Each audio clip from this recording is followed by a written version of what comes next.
ബിന്ദു കൃഷ്ണയുടെ കൂടെ ലിജോ റോളൻസ് ഉണ്ട്. എന്താണ് നിയുക്ത മന്ത്രിക്ക്? സിജോ ചേരുകയാണ്. സിജോ, എന്താണ് നിയുക്ത മന്ത്രിക്ക് മാധ്യമങ്ങളോട് പറയാനുള്ളത്?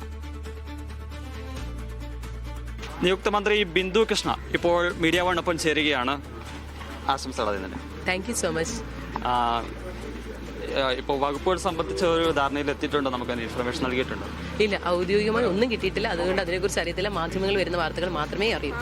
ഇത്തവണ മന്ത്രിസഭയിലേക്ക് കൂടുതൽ സ്ത്രീകളുണ്ട്, പ്രാതിനിധ്യമുണ്ട് അല്ലേ? അതൊരു വലിയൊരു പോസിറ്റീവായിട്ടുള്ള. തീർച്ചയായും കേരളത്തിലെ കോൺഗ്രസിൽ ഇതുവരെ ഒറ്റ വനിതാ മന്ത്രി മാത്രമേ ഉണ്ടായിരുന്നു. ഇപ്പം 3 പേർ വിവിധ പൊസിഷനുകളായിട്ട് കടന്നു വരുന്നു എന്നുള്ളത് ഈ വേളയിൽ മുൻകാലങ്ങളിൽ കോൺഗ്രസിൻ്റെ മന്ത്രിമാരായിരുന്ന മുതിർന്ന എം കമലം, ശ്രീമതി MG പത്മ, അതുപോലെ ശ്രീമതി PK ജയലക്ഷ്മി അടക്കമുള്ളവർ അവരെ ഓർക്കുകയാണ്. ഇപ്പോൾ അന്നൊക്കെ ഒരു വനിതാ മന്ത്രി വന്നെങ്കിൽ ഇന്നിപ്പോൾ ക്യാബിനറ്റ് റാങ്കിലേക്ക് 3 വനിതകൾ വരുന്നു എന്നുള്ളത് ഏറെ അഭിമാനകരമാണ്. പല ആളുകളും ക്യാബിനറ്റിൽ പ്രതീക്ഷിച്ചിരുന്ന ആളുകൾ, ഉദാഹരണത്തിന് സാൻഡി ഉമ്മനും അതോടൊപ്പം VT ബൽറാമൊക്കെ, അവരൊക്കെ നിരാശപ്പെടുത്തുന്ന ഒരു ാണ് വന്നിരുന്നത്. തീർച്ചയായും അവരൊക്കെ ആകുമെന്ന് പ്രതീക്ഷിച്ചിരുന്നു. ഈ 102 MLA മാർ, പ്രത്യേകിച്ച് കോൺഗ്രസിൻ്റെ 63 MLA മാരും അവരവരുടെ മേഖലകളിൽ കേരളത്തിന് പുറത്ത് കഴിവ് പ്രകടിപ്പിച്ചവരാണ്. തീർച്ചയായും അവസരങ്ങൾ കിട്ടേണ്ടതാണ്. പക്ഷെ പരിമിതമായ നമ്പർ ആണല്ലോ.